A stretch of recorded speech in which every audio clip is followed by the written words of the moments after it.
Hello students, good morning. Welcome to our channel. स्वागत है आपका इस चैनल पर। आज हम अकाउंट का बहुत ही इंपॉर्टेंट टॉपिक देखने वाले हैं जो आपके सिलेबस के अकॉर्डिंग बहुत ही इंपॉर्टेंट है। उसका नाम है फाइनल अकाउंट। आज हम इसका इंट्रोडक्शन देखेंगे। देखो, फाइनल अकाउंट का मतलब क्या होता है। जैसे हम पूरा साल बहुत सारी ट्रांजेक्शन्स करते हैं। जैसे फॉर एग्जांपल कोई चीज़ खरीदते हैं, कोई चीज़ बेचते हैं, किसी को सैलरी पेड करते हैं, किसी से कमीशन लेते हैं, किसी को रेंट पे करते हैं, या फिर क्या कहाँ किस जगह से हमको रेंट आता है। तो ये जो ट्रांजेक्शन्स होती है, ये टोटल ट्रांजेक्शन्स करने के बाद में हमें साल के लास्ट में, जैसे कि हमारा जो फाइनेंशियल ईयर है वो कब चालू होता है, 1 अप्रैल से लेकर तो 31 मार्च तक। तो देखिए, ये स्टेटमेंट हम क्यों बनाते हैं, जैसे कि हमें लास्ट में पता चले कि हमारे बिजनेस में हमें प्रॉफिट हो रहा है कि लॉस। जैसे आपको एक जनरल इसका एग्जांपल बताता हूँ। देखो, जैसे कोई बच्चा होता है, वो पूरा साल स्टडी करता है और लास्ट में एज अ उसका परफॉर्मेंस कैसे देखा जाता है, उसके एग्जाम एज अ उसके मार्क्स थ्रू। तो वैसे ही बिजनेस का परफॉर्मेंस एज अ प्रॉफिट के हिसाब से देखा जाता है। जैसे अगर बच्चे को अच्छे मार्क्स मिले तो एज अ बच्चा ये प्रोग्रेस कर रहा है। एंड वैसे ही अगर बिजनेस में हमें ज्यादा प्रॉफिट मिलता है तो एज अ हमारा बिजनेस जो है वो प्रोग्रेस कर रहा है। इसका एक छोटा सा यहाँ पर एग्जांपल लेंगे। जैसे कि आपको मैं बोलता हूँ, जैसे कि मेरे ट्यूशन क्लासेस है, ठीक है। मैं इसमें से बोलता हूँ, अगर जैसे देखो जनरली में आप किसी पर्सन को यहाँ पे स्टैंड कर दिया और आपको बोला कि चलो मेरा प्रॉफिट निकाल के बताओ, तो आप मुझे क्या बोलोगे कि सर आपके जो जो इनकम है हमें वो बताओ। तो ठीक है, जैसे फॉर एग्जाम्पल यहाँ पे आपको मैं इनकम बता देता हूँ। इसमें मैंने बताया कि 50,000 मुझे क्लासेस में से मिले। अच्छा, मेरी कोई जगह थी जो मैंने एज ए रेंटल दी है, उसके 5,000 रुपीज मुझे मिल गए। देन उसके बाद में जनरली देखा जाए और जैसे मैंने कहीं किसी बैंक में डिपॉजिट कर दिया, उसके मुझे यहाँ 10,000 रुपीज मिल गए, ठीक है। एज अ 5,000 रुपीज मुझे कहाँ से कमीशन मिलती है, एज अ हर महीने कमीशन मिलता है, ठीक है। तो ये मेरे क्या हो गए, सोर्सेस ऑफ इनकम। अब आप इसकी टोटल कर लेते हो, कितनी हो गई है, 70,000। तो ये मेरा प्रॉफिट हुआ क्या, नहीं, क्योंकि एज अ मैंने जब ये जो भी अर्निंग की होगी तो उसके बीच में मैंने कुछ ना कुछ तो एक्सपेंसेस किए होंगे ना। तो एज अ हम क्या करेंगे, अब इसमें से एक्सपेंसेस अपने माइनस कर लेंगे। जैसे फॉर एग्जाम्पल इसमें बोलता हूँ कि मैंने 5,000 रुपीज की स्टेशनरी परचेज की एज अ क्लास में, अगर मैं जेरोक्स वगैरह प्रोवाइड कराने के लिए। उसके बाद में 2,000 रुपीज मेड को दिए जो यहाँ पे झाड़ू पोछा करती है। अच्छा, 3,000 रुपीज मैंने इलेक्ट्रिसिटी का बिल पे किया। तो ऐसे मेरे क्या है, यहाँ पे एक्सपेंसेस है। हम अब क्या करोगे, इसका टोटल कर लोगे। ये टोटल कर लिया, नेक्स्ट प्रोसीजर क्या होगी, ये इनकम में से एक्सपेंस हो जाएगा माइनस। अच्छा, 10,000 रुपीज आपने माइनस कर लिए, कितना आया, 60,000। तो ये मेरा यहाँ पे क्या हुआ, प्रॉफिट हुआ। इजी बात हो गई ना। तो वैसे ही जैसे अगर बिजनेस में हमें प्रॉफिट पहचानना हो तो लास्ट में हमें एज अ फाइनल अकाउंट जो है वो क्रिएट करना पड़ता है, ठीक है। देखो, आपके एग्जाम में ये एक ऐसा टॉपिक है जो आपकी पूरी एज ए ऐसा चैप्टर है जो आपकी पूरी मार्किंग निकाल सकता है। इसका जो क्वेश्चन है वो एज आपके एग्जाम में 15 मार्क्स के लिए आता है। और इसके ऊपर एक डिपेंडेंट चैप्टर है, नॉट फॉर प्रॉफिट कंसर्न। वो 80% चैप्टर इसके ऊपर टिका हुआ है। वो भी आपको पेपर में 12 मार्क्स का आता है। तो एज अ टोटल ये जो मार्क्स हो गए 27 मार्क्स। वैसे देखा जाए तो फाइनल अकाउंट ही एक टॉपिक है जो आपकी पूरी मार्किंग निकाल के देता है। तो एज इसलिए अच्छे से ध्यान देना, ठीक है। अब देखो, हमने स्टार्टिंग में पहले जनरलिटी देखी, फिर एज अ लेजरिंग देख ली। अब देखो, इसमें आपको फर्स्ट कौन से अकाउंट क्रिएट करते हैं उसका मैं आपको प्रोफार्मा बता देता हूँ। देखिए, इसमें पहला अकाउंट क्रिएट होता है trading and profit and loss account, ठीक है। कैसे करोगे इसकी, देखो, पर्टिकुलर अमाउंट, पर्टिकुलर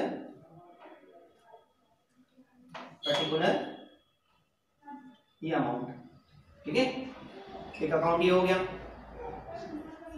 इसमें लिख लेंगे हम पर्टिकुलर अमाउंट, पर्टिकुलर और ये अमाउंट, ठीक है। वैसे ही यहाँ पे एक अकाउंट क्रिएट होता है एज जिसको हम बोलते हैं बैलेंस शीट। इसमें बोलोगे थोड़ा इधर ले लेते, लायबिलिटी अमाउंट, एसेट अमाउंट। देखो लायबिलिटी अमाउंट, एसेट अमाउंट, इसको हम यहाँ पे नाम देंगे बैलेंस शीट। बैलेंस शीट यहाँ पे ईयर डालना बहुत ही जरूरी है, क्योंकि देखो हर साल आपको ये स्टेटमेंट बनानी पड़ती है, तो आपके पास रिकॉर्ड होना चाहिए ना कि हमने पर्टिकुलर स्टेटमेंट किस ईयर में बनाई थी। ठीक है, तो यहाँ पे लिखना एज ऑन जो भी ईयर होगा, यहाँ पे भी लिखना है for the year ended, for the year ended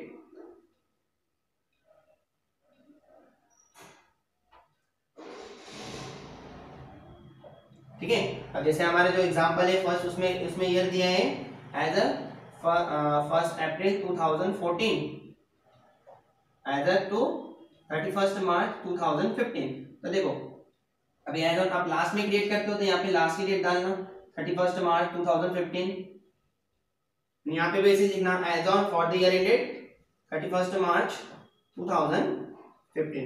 okay, अब देखो हमें करना क्या है।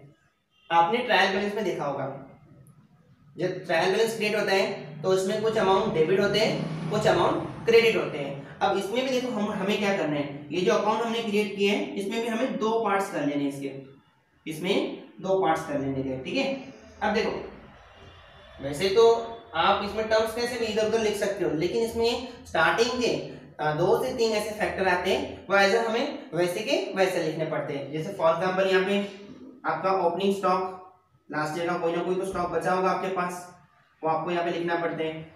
देन उसके बाद में आपने जो परचेज किया है आपको वो लिखना पड़ता है। अभी परचेज किया तो कोई माल उसमें से डिफेक्टिव निकला तो उसको रिटर्न भी करना पड़ेगा, तो इसमें से उसे रिटर्न कर लेना, उसको रिटर्न कर लिया हमने।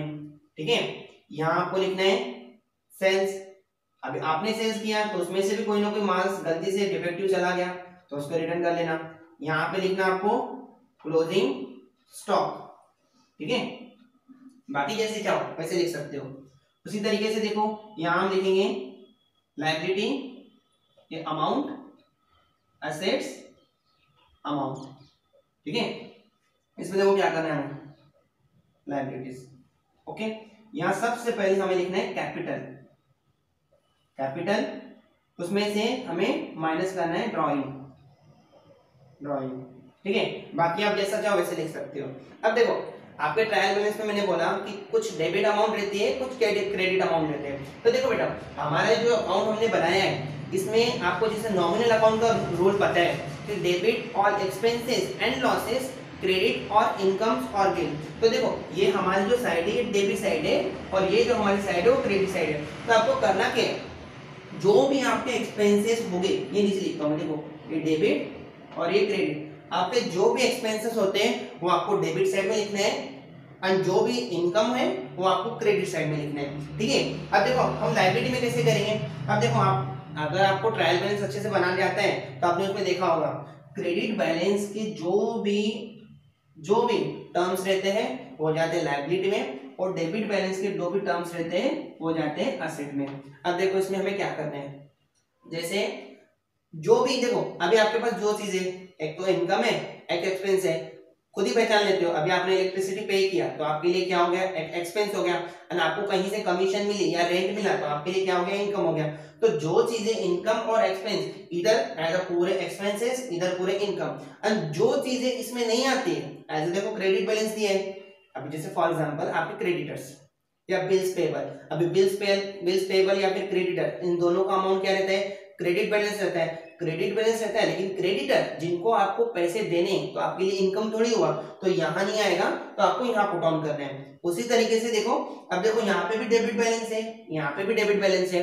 अगर देखो आप इलेक्ट्रिसिटी का बिल पे करते हो, ओके, तो वो तो आपके लिए एक्सपेंस हो गया। अगर आपके पास आपकी मशीनरी है तो जब परचेज किया तब एक्सपेंस किया, लेकिन करंट ईयर में आपका वो एक्सपेंस हुआ क्या, नहीं हुआ, तो आपकी एसेट आपके लिए खर्चा थोड़ी होती है। जैसे आपके पास आपकी बिल्डिंग है तो आपके लिए खर्चा थोड़ी है, तो ऐसे जो फैक्टर इधर नहीं आएगा वो आपको एसेट में पुट ऑन करना है। ठीक है, चलो इसको हम एक छोटे से एज अ फर्स्ट एग्जांपल के साथ में देख लेते हैं। देखो हमें करना क्या है, सबसे पहले आप यहाँ पर देखो, आपको ओपनिंग स्टॉक दिया है। अब ओपनिंग स्टॉक मैंने यहाँ क्यों डाला, क्यों देखो last year opening stock collect करने के लिए आपको कुछ ना कुछ तो खर्चा करना पड़ा ना। आपने पूरा बिजनेस किया, आपने खर्चा किया, तभी तो ओपनिंग स्टॉक जाके जमा हुआ। तो एज हमने ओपनिंग स्टॉक यहाँ पे लिख दिया। अब देखो इन दोनों का डिफरेंस, ये जो हमने बीच में लाइन की है, ये हमने क्यों किया। अब इसका बहुत ही देखो इजीली, प्रोडक्शन के लिए, प्रोडक्शन पर्पस के लिए अब जो भी खर्चा करोगे वो आपको डालना है अबो साइड में। तो उसके बाद में यहां से माल तैयार होकर यहां आ गया, आ गया यहाँ एज ए, ये कौन सी साइड है, आपको इसमें ऐसे एज्यूम करना है कि एज अ ऑफिस या फिर शोरूम। प्रोडक्शन के लिए देखो ओपनिंग स्टॉक आपके पास पिछला रॉ मटेरियल अगर पड़ा है आपने ले लिया, कुछ चीज की जरूरत थी आपने ले ली, ठीक है रिटर्न। उसके बाद में सेल्स आपका first as a income source है, आपने ऊपर ले लिया। आपके पास जो स्टॉक बच गया आपने यहाँ लिख लिया। अभी यहाँ से लेकर आपका जो माल था एज ए, यहाँ पे जो माल तैयार होता है ये आपका मैन्युफैक्चरिंग की जगह से आपका कहाँ आ गया, एज आपके ऑफिस या फिर शोरूम में आ गया। तो आपको यहाँ से सेलिंग करनी है। तो प्रोडक्शन के लिए आप जो भी खर्चा करोगे वो अबो साइड में लिखना, एज उस चीज को बेचने के लिए आपको जो खर्चा करना है वो आप लिखोगे नीचे साइड में, ठीक है। एज ऑफिस एक्सपेंसेस जो भी होंगे वो नीचे साइड में आएंगे। अब देखो फर्स्ट आपको दिया है ओपनिंग स्टॉक, ओपनिंग स्टॉक की वैल्यू दी है यहाँ पे 30,000, ठीक है। उसके बाद में आपको परचेस दिए हैं 85,000, 85,000। देन देखो आगे ये दिया, अभी आगे देखेंगे इसमें क्या करना है। तो आपको दिया है वेजेस। अब देखो यहाँ पे दो फैक्टर है, ध्यान देना अच्छे से। देखो मैं ऊपर लिख लेता हूँ, ये क्रेडिट और ये डेबिट। देखो आपको दिया है यहाँ पे वेजेस और सैलरी। अब डिफरेंस क्या है, देखो वेजेस जो है वो आप अबो साइड में लिखते हो, सैलरी नीचे लिखते हो। क्यों लिखते हो, देखो वेजेस जो रहती है मजदूरी। जो आप मजदूरी किसको देते हो, एज अ लेबरर्स को देते हो, जो एज अ कंपनी में प्रोडक्शन करने के लिए आपको सहायता करते हैं। बाकी जो सैलरी है, ये सैलरी आप जैसे एज अ ऑफिस में देखो अलग अलग, जैसे आपका मैनेजर है एज अ एचओडी है उसको प्रोवाइड करते हो, तो वो कहाँ आएगा, सैलरी टर्म कहाँ आएगा नीचे, और जो वेजेस है वो कहाँ जाएगा ऊपर। देखो आपको वेजेस यहाँ पे दिए हैं, वेजेस दिया है 5,300, ओके। नेक्स्ट दिया है सैलरी। सैलरी मैंने अभी बताया, ये आपको नीचे लिखना है। सैलरी कितना लिखोगे, 6,600।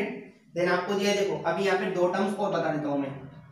एक आप यहाँ पे दिया है कैरेज, कैरेज, कैरेज को दूसरा नाम है यहाँ पे देखो फ्राइट, थर्ड नाम है इसका कार्टेज। अब देखो करना क्या है, इसमें दो चीजें आती है, इन सब में दो चीजें आती है, एक आता है इनवर्ड, एक आता है आउटवर्ड। तो देखो बेटा कैरेज इनवर्ड या फिर फ्राइट इनवर्ड या फिर कार्टेज इनवर्ड। तो इनवर्ड का मतलब ये होता है आपने माल मंगवाने के लिए जो खर्चा किया है उसको हम बोलेंगे इनवर्ड। अभी देखो यहाँ कंपनी में आपने माल मंगवाया, रॉ मटेरियल आपने जो परचेस किया वो आपने मंगाया, उसके लिए जो खर्चा किया है वो आपको डालना है ऊपर। एंड कैरेज आउटवर्ड बोले तो आपके देखो आपके पास माल तैयार होकर आपके शोरूम में आ गया, उसको सेल करने के लिए एज आपने रिक्शा वाले को कुछ भाड़ा दिया, अभी पर्टिकुलर जगह पर इसकी डिलीवरी दे दे, तो उसको हम क्या बोलेंगे, कैरेज आउटवर्ड, ठीक है। अगर एग्जाम में पर्टिकुलर मेंशन करके दिया है कैरेज इनवर्ड तो हमेशा ऊपर डालना, और मेंशन करके आउटवर्ड दिया तो नीचे डालना। एंड इफ सपोज कुछ भी नहीं दिया है, जैसे सिर्फ आपको वहां पे क्या लिख के दिया है कैरेज, तो उसको हमेशा ये समझ के चलना कि वो कैरेज इनवर्ड है। जैसे देखो आपके बाहर, आपके घर के बाहर एक आधा कोई शॉप है, ग्रोसरी शॉप से आप वहां पर गए, वहां पे आप क्या करते हो, कोई भी माल एज अ आपके सामने वो गिन के आपको दे देते हैं, आप उठा के घर पे लेके आ जाते हो सामने वाले को पेमेंट देकर। लेकिन सामने वाले पर्सन ने जो माल मंगवाया होगा वो कहीं ना कहीं जगहों से मंगाया, होलसेलर से मंगाया होगा, तो वो जो जब उसने मंगवाया तो उसने मंगवाने के लिए जो खर्चा पेड किया उसको उसको क्या बोलेगा, कैरेज इनवर्ड। लेकिन हम जो वहां पर गए हमने फटाफट वहां से माल परचेज किया और घर पे ले गए, तो इसमें थोड़ी कोई चार्जेस लगा, ठीक है। तो एज अ माल मंगवाने के लिए जो खर्चा होते हैं वो इनवर्ड, तैयार हुआ माल बेचने के लिए जो खर्चा होता है उसको बोलते हैं आउटवर्ड, ठीक है। तो यहाँ पे क्या दिया है, कैरेज इनवर्ड, कैरेज इनवर्ड, ये आपको दिया है यहाँ पे 1,200, ओके। नेक्स्ट देखो एडवर्टाइजमेंट। एडवर्टाइजमेंट कब करते हो, जब आपके पास माल तैयार होके आ जाता है, उसका सैंपलिंग वगैरह करते हो, यहाँ पे लिखोगे आप एडवर्टाइजमेंट, एक्सपेंस हुआ ना एडवर्टाइजमेंट, यहाँ पे क्या लिखना है, ओके। आगे देखो यहाँ पे और एक चीज बता देता हूं, पावर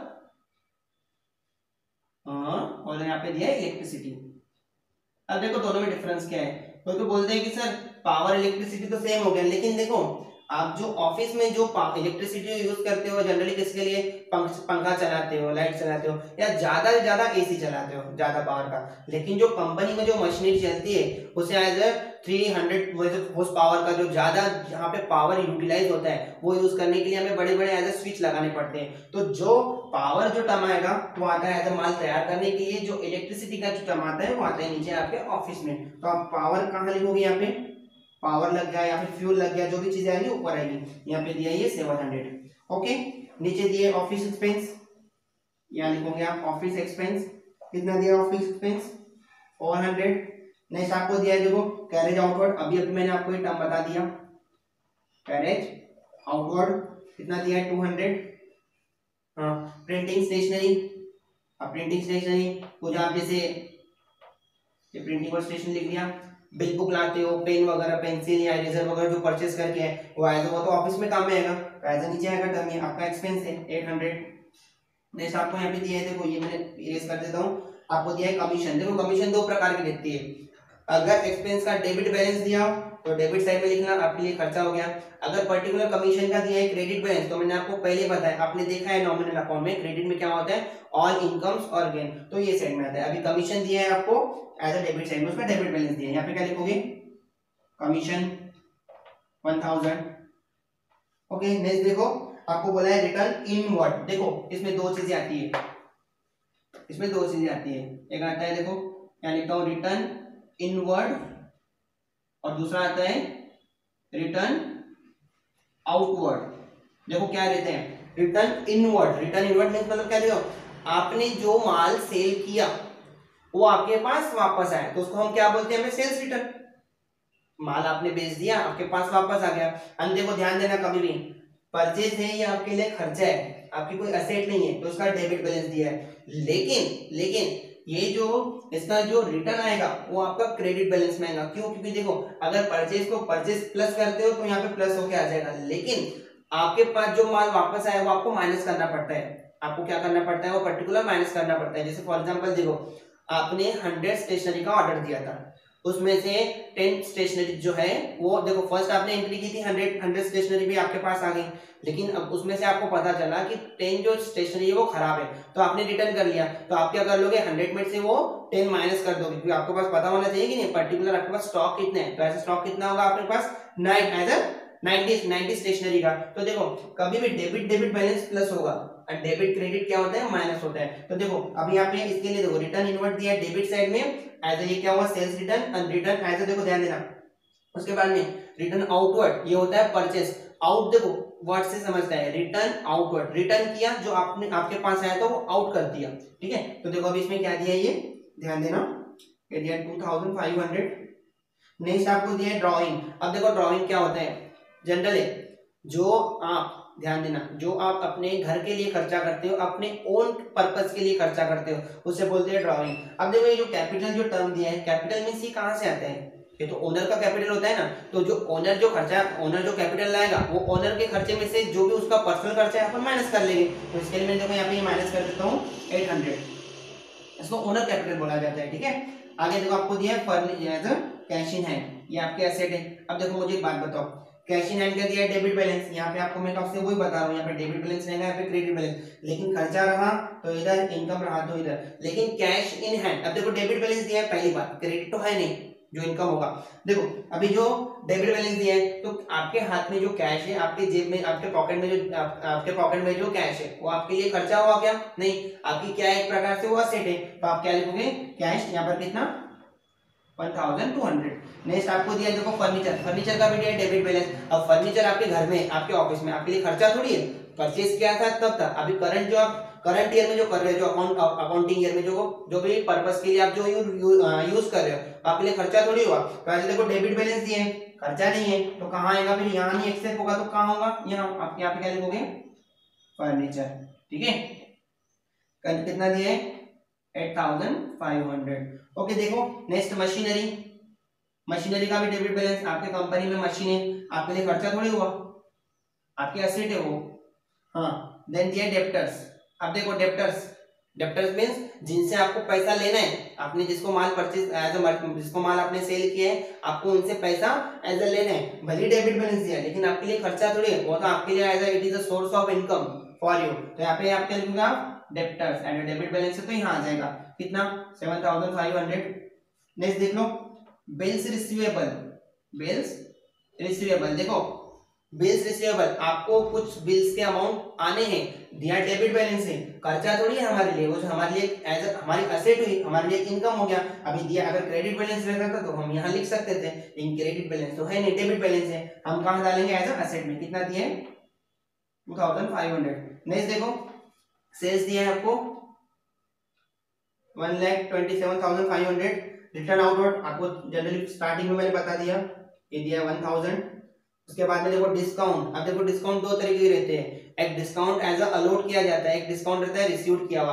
अब देखो यहाँ पे डिस्काउंट का दिया है क्रेडिट बैलेंस, डिस्काउंट को क्या दिया है क्रेडिट बैलेंस। तो अभी डिस्काउंट आपके लिए क्या हो गया, एक इनकम हो गया। आप कहाँ लिखोगे यहाँ डिस्काउंट, टर्म नीचे आएगा, क्योंकि कंपनी में थोड़ी इसका कुछ रूल है, जो मैन्युफैक्चरिंग पर्पस के लिए रूल नहीं है, तो इसके लिए मैंने ऊपर नहीं लिखा। तो कहाँ आएगा नीचे आएगा, इधर क्यों नहीं आएगा, क्योंकि आपके लिए यहाँ पे क्या है, ये तो क्रेडिट बैलेंस है और यहाँ पे क्या क्रेडिट बैलेंस है और आपके लिए क्या है इनकम है।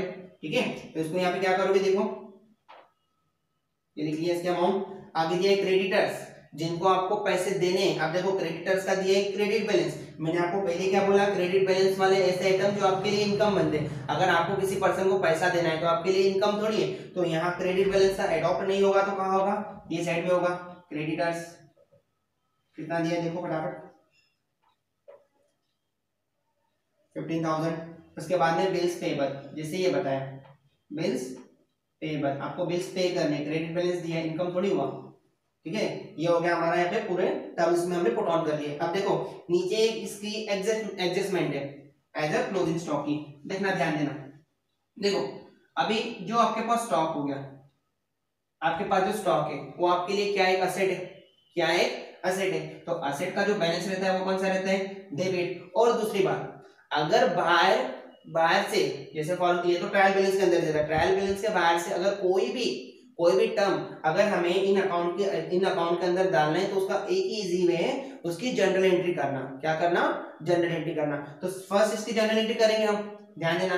देखो पिछला स्टॉक यहाँ लिखा, परचेज किया यहाँ लिखा, सेल किया यहाँ लिखा। अब जो माल बचेगा वो भी तो ऊपर ही बचेगा, तो इसकी हम एंट्री क्या रखेंगे, स्टॉक का भी डेबिट दिया है तो टू करके कहेंगे to trading account, to trading account. देखो stock account debit to trading account. अभी हमारे लिए क्या है, यहाँ पे एक असेट है, ये स्टॉक क्या है, एसेट है। यहाँ पे क्या लिखोगे, इसकी जो अमाउंट दी है 32,000, देन यहाँ पे इसके 32,000। ओके बस हो गया काम। अभी सिर्फ इसकी क्या करनी है, हमें टोटल करनी है। देखो इसमें से माइनस कर लो, ओके ये माइनस कर लिया। ठीक है, इसकी टोटल करना है। अब जब इसकी टोटल करोगे तो यहाँ पे आएगा 1,57,000। अब देखो करना क्या है, जैसे आप लीजिंग में जिस साइड की टोटल ज्यादा रहती है वो दोनों साइड लिख लेते हो। अभी यहाँ पे जो डिफरेंस है इनकी टोटल करके इसमें से माइनस करोगे, जो डिफरेंस निकलेगा उसको क्या यहाँ पे जो नाम दोगे एज अ ग्रॉस प्रॉफिट कर। ग्रॉस प्रॉफिट क्यों दिया, क्योंकि हमारे और भी एक्सपेंसेस नीचे बाकी है, एज वो क्या होगा यहाँ पे बैलेंस शीट ही, अब उसको कैरी करना है नीचे डाउन एज अ नीचे वाली साइड में। तो यहाँ पे देखो जो भी डिफरेंस निकलेगा इसको नाम क्या दोगे, gross profit. Gross profit as a balance sheet. सबकी टोटल करके इसमें से माइनस करो, आपकी टोटल आएगी यहाँ पे 37,800। ठीक है, ये कर लिया। अब आपको ये यहाँ लेके आना है ग्रॉस प्रॉफिट बैलेंस बीडी। ठीक है, यहाँ पे लिखोगे सेम अमाउंट 35,800। ठीक है, अब इसकी टोटल करो। देखो यहाँ की टोटल ज्यादा आ रही है, इसकी टोटल कर लो। ये कहाँ, ये हमारा खत्म हो गया अकाउंट। इसकी जब टोटल करोगे तो यहाँ पे आपकी टोटल आएगी 37,300। 37,300। इसमें से ये माइनस करना है, सब एक्सपेंसेस माइनस कर लिए ना। अब यहाँ पे क्या लिखोगे, नेट प्रॉफिट। अब देखो बिजनेस में कैपिटल किसने लगाया, ओनर ने, तो जो प्रॉफिट मिलेगा वो भी किसको मिलेगा, ओनर को मिलेगा। तो देखो यहाँ पे क्या करोगे, ट्रांसफर टू कैपिटल अकाउंट, इसमें से माइनस कर लोगे ये पूरे यहाँ पे आएगा 27,000। अब देखो यहाँ पे क्या करना है, पहले कैपिटल हमने नहीं लिखा क्या, कैपिटल देखो, कैपिटल दिया है यहाँ पे आपका 35,500, 35,500। अब देखो ध्यान देना, अब इसमें से आपको क्या करना है, ये माइनस कर देना है, इसमें से क्या करोगे, ये माइनस कर लोगे, तो कितना आएगा देखो 0 0, आगे 15 में से ये 8 गए 7, यहाँ पे 4 और यहाँ पे 3। अब इसका नेट प्रॉफिट इसमें प्लस कर दो, प्लस नेट प्रॉफिट कितना है 27,000। अब इसको जब प्लस करोगे बाहर लिखोगे 61,700, ठीक है। अब इसकी टोटल करनी है लास्ट, इसकी टोटल कर लोगे, इसकी टोटल की हमने 81,700 और सेम टोटल आएगी इधर 81,700। अब देखो ये मैंने इधर क्यों लिख ली, क्योंकि अगर आपकी ये टोटल मैच होती है, मतलब आप एज अ कॉन्फिडेंस के साथ बोल सकते हो कि हमने जो भी अकाउंटिंग जो भी क्रिएशन किया है वो पूरा प्रॉपर एज अ एक्यूरेट है। और एक बार अगर आपकी ये टोटल मैच हो गई, एज अ टोटल मैच हो गई, तो आप एज अ कॉन्फिडेंस के साथ ये भी बोल सकते हो कि हमारे जो 15 मार्क्स है वो हमें मिल जाएंगे, ठीक। और हाँ एक लास्ट चीज देखो, कोई भी चीज हमें आगे करनी है तो उसकी थोड़ी बहुत प्री प्लानिंग करनी चाहिए।